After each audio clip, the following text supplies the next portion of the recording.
新加坡总理李显龙周一宣布，财政部长黄循财下周开始担任副总理。观察认为，此举旨在为黄循财出任新加坡的下一任领导人铺路，而且此次没有晋升新的部长级官员，也意味着新加坡第4代领导班子已大致定型。新加坡总理公署周一宣布内阁人事调动，财政部长黄循财被任命为副总理，并继续兼任财长。他还从副总理兼经济政策统筹部长王瑞杰手中接管隶属总理公署的政策策略署。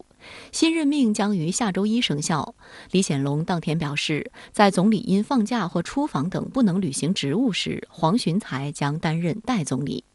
此外，新加坡政府本轮调动还涉及3名政务部长和政务次长获得提升，还有5名高级官员调换部门。新加坡管理大学法学院副教授陈庆文在接受联合早报采访时表示，由于这次没有新进的部长，显示第4代领导班子已经大致定型。黄循财获新任命后，在个人社交平台上表示，我希望获得大家的支持，以带领新加坡战胜我们当前所面临的诸多挑战。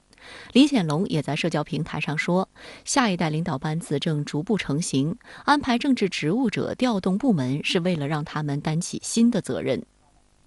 现年49岁的黄循财今年4月被选为人民行动党所谓第4代团队的领导人。现年70岁的李显龙此前表示，黄循财会在2025年大选前后接替他。外界原本估计副总理王瑞杰是接替李显龙的热门人选，但王瑞杰在去年4月以健康理由宣布辞去第4代领导一职，黄循财之后接替了王瑞杰的财长一职。黄循财生于新加坡一个普通家庭，与新加坡政坛不乏学历光鲜的高级人才相比，黄循财早期的教育经历相形见绌。他所就读的中小学是就近入学，不过其父母重视子女教育，对黄循财严格要求。高中毕业后，黄循财通过政府奖学金赴美留学，专业为经济学。由于家中主要讲马来语和英语，黄循财的中文一直到2020年都是一个短板，但通过勤学苦练，他在今年的财政预算案上已经能讲一口流利的普通话，给人留下极为深刻的印象。我们知道新加坡有很多的华人，虽然他们现在大部分是讲英语，他自己逐渐就是说是担任在这个国内或者国际当中参与的事务越来越多的时候，他会认识到，这个华文无论是对外的交往还是对内的这个和选民之间的沟通当中都是非常重要的。所以呢说呢，我自己认为，实际上他在这么短的时间内，把这个原来有的基础之上能够流利的来讲，也可以看出他实际上是一个执行力或者是非常聪明的一个领导人。黄循财1997年正式成为一名新加坡公务员，从政20年来，在贸工部、财政部、卫生部、国防部、教育部等至少8个新加坡政府部门担任职务，积累了丰富的政府工作经验，在政府财政预算、医保改革等工作领域颇有心得。2005年至2008年期间，他还担任过新加坡总理李显龙的首席私人秘书。新冠肺炎疫情期间，黄循财被政府任命为新加坡抗疫跨部门工作小组联合主席之一，其出色工作能力给外界留下深刻印象。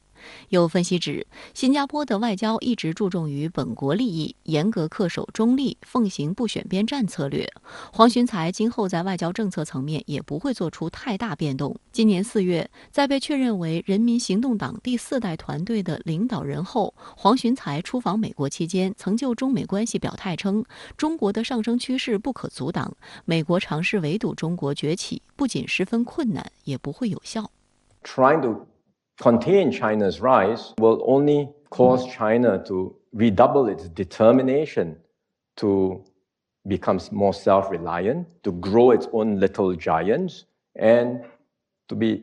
develop its own indigenous technology. Keeping China out of the system will only cause China to develop its own parallel system with its own rules.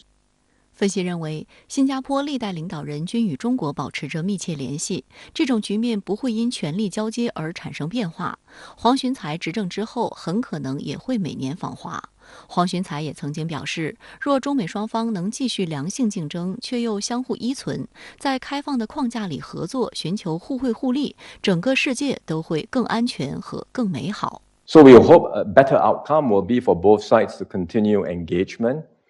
find ways to work together on many issues where there are in fact shared interests. Contain China, I think, will be very difficult. It will not be effective. It will be highly destabilizing for everyone, including America. 我觉得至少未来5到10年，可能李显龙本身对于新加坡的内政外交的影响力仍然会存在。黄循财本人，大家称他为叫做草根中的精英，可以看出他是比较务实的。整体这个框架当中，仍然会是以新加坡本国的国家利益为根本。同时呢，我觉得对美对中的政策仍然会保持一个大国的平衡。